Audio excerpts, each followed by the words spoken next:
Let's shift our focus now to updater services. This company got listed yesterday on the Lal Street, and it listed almost at 285 rupees, a discount of 5% on the National Stock Exchange, and compared to its issue price of 300 rupees. So we have the management with us right now. We have with us Mr. Raghu Tangirala, who is the Chairman and MD at Updater Services. Thank you so much, sir, first of all, and very good morning. Thank you for taking the time out and joining us here on Business Today television. So, firstly, your thoughts on the listing that we have seen yesterday? The listing or the price. We are more bothered on how we run our business, what we want to do, our plans. That's it. If you look at it, we've been in the business for about 35 years, and listing happens to be like, one is to exit for Motilal Oswal investors, and two is for organic and inorganic growth. Fair point. Mr. Raghu, welcome to Market Today on Business Today Television. It's a pleasure to host you, sir. And congratulations for taking the first step into capital markets. Updater Services is a provider of services that are seen in buildings, in office complexes, and it's the second biggest player in this particular segment. The money that has been raised would be also utilized to reduce working capital and debt in the coming quarters as well. Sir, could you please brief us on the kind of expansion plans that you have in mind over the next 3-4 quarters? Where are the new buildings coming up for managing their services, and where do you see demand coming from geographically? Yeah, 3-4 quarters. If you look at our objects of the issue, there is about 80 odd crores for inorganic growth, which is in the blind pool. However, we have funds which can be fungible. So we would try to add this at least by about the next 2-3 quarters. By inorganic, maybe about 20-25 crores on EBITDA. Otherwise, we grow at 20-25% across all our businesses. So that would happen. Mr. Raghu, could you just brief us about what Updater Services does? It's an unusual stock, perhaps the first of its kind to get listed on the Lal Street. You manage the employee background verifications for big companies like Hyundai, P&G. What are the main constituents of the revenue that you've clocked so far? Could you just share with us the sales breakup, sir? Sure, great. Good you asked me this. Updater Services, basically we started off as an integrated facilities management business. What that means is we manage large facilities. It could be an airport, it could be an IT park, it could be a hospital. When we say manage, we do all the utilities in terms of the back-end engineering, the cleaning services. We run that facility. Like I told you, it could be an airport or it could be an IT park. So that is the major business what you showed that. That's about 60-65% of our revenues. We have other business services like what you said, employee background verification. We have sales enablement. We have audit and assurance. These are all other business services. Even though facilities management itself is a business service, we have just split it because this is more of a blue-collar workers. The other business is more white-collar. So that is the difference. So we are basically a business service provider.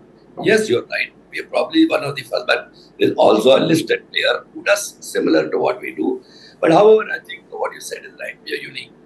Fair point, sir. If you could just share with us the debt. No, on the debt is what you asked. If you look at 31st March, we had a net debt of about 10-11 crores. We had a net to the parent company of 175 crores. We had cash in the subsidiary companies of 165 crores. So net debt was about 10-11 crores. This was as of 31st March 23. And sir, let's talk about the attrition rate as well. And if we look at the rate for FY23, it was 78%, which is quite high. So if you could tell us more about that. Yeah. I tell you, we roughly have about 67,000 odd employees. Out of that, about 55,000 would be on facilities management space. So that's basically blue-collar workers. The industry average is about 100% attrition. That means people live in 1 year. We're talking at the bottom of the pyramid.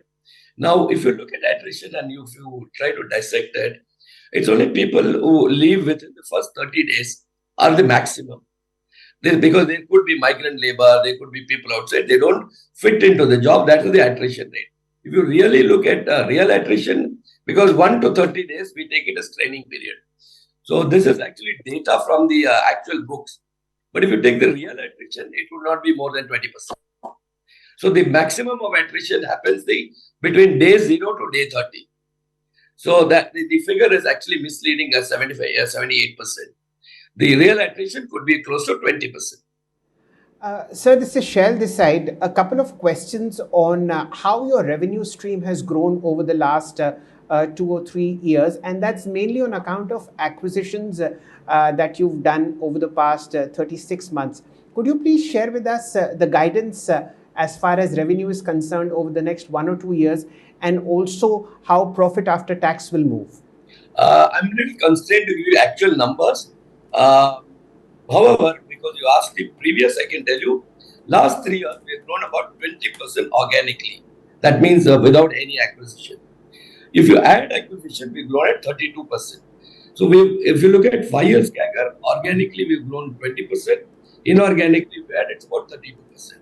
Now going forward, like I told you, we have a plan and we have the objects of the issue is to also grow inorganically. We will grow at about maybe 35 to 30% from the standard 20-22%. This is because of both organic and inorganic. However, when we say inorganic, if there's an acquisition and it's 12 months old, we call it organic anyway, because it can't be inorganic forever. So if an acquisition happens and it's after 12 months, it becomes organic. So we would grow at that 25% range. And profits wise, we had last year we did about close to 7%. So I mean this was EBITDA. So 5%, close to 4.5-5% will be the PAT. So we would do that also at about 20% range. I mean grow at 20% even at the PAT level. Mr. Raghu, when you look at the kind of business that Updater Services provides, it's of course large on the revenue side, but the fact is that EBIT margins and net profit margins remain squeezed in businesses such as yours. The 3-year average on EBIT margin is just 3.7%, but that's the nature of the beast, and that's well accepted risk as far as shareholders are concerned. How do you see the EBIT margin or the net profit margin moving over the next 1 or 2 years, sir? Like I told you, the PAT margins, we plan to move at about 20% growth. It happens also because of inorganic. However, since you said 3.5%, 4%, yes, that's the PAT margins. But it would improve drastically because of the numbers, what you see are reported numbers. There are a lot of adjustments to be done, which are all capital in nature. I don't want to get into that. But we will definitely grow at about 20% from what we are today. However, if you compare us with our other listed entities who are with similar services, we are far superior. When I say far superior, we are at least 2 times more than them in terms of everything. There are only a couple of listed companies in this space. So we are real leaders there. If you look at numbers, we should be far superior there. Okay, fair point. Absolutely. Sir, could you please again brief us about your debt picture? A total debt of about 176 crores on the balance sheet of Updater Services, and the IPO that was raised was also to pay off partly, if not fully, the debt on the balance sheet. What's the game plan forward? You're right. The objects of the issue is to also retire the debt. It is partly as per the document, but since funds are fungible, we will fully retire our debts of 175. However, I told you we have cash of 165 sitting in our subsidiary companies. So, like I told you, net debt was only about 10 crores, but we will retire the debt in a parent company, and this cash is actually fungible. So, if you can get that math right, we will be cash surplus in spite of with or without the issue. Okay, absolutely got that. And also, sir, the company is considering, venturing into the fields of audit and assurance and sales enablement. So, if you could tell us more about that. Great. We are already in audit and assurance. We are market leaders there. When we say audit and assurance, not financial audits. These are audits of stock, audits of supply chain. We do for a lot of FMCGs where we audit their stock, authenticated, and then we also audit up to the warehouse to distributor, depots, and then up to retail. So that is the business when we say audit and assurance. That we have market leaders. We have some of the marquee names in the country, and we also do claims processing for them. That's also part of audit and assurance. We process the claims of the distributors and dealers, then the company pays. So that's the business on audit and assurance. Thank you so much for your time, Mr. Raghu Tangirala. He's the chairman and MD of Updater Services Limited, a company that was listed on Dalal Street yesterday. If you like the video, do like, comment, share and subscribe.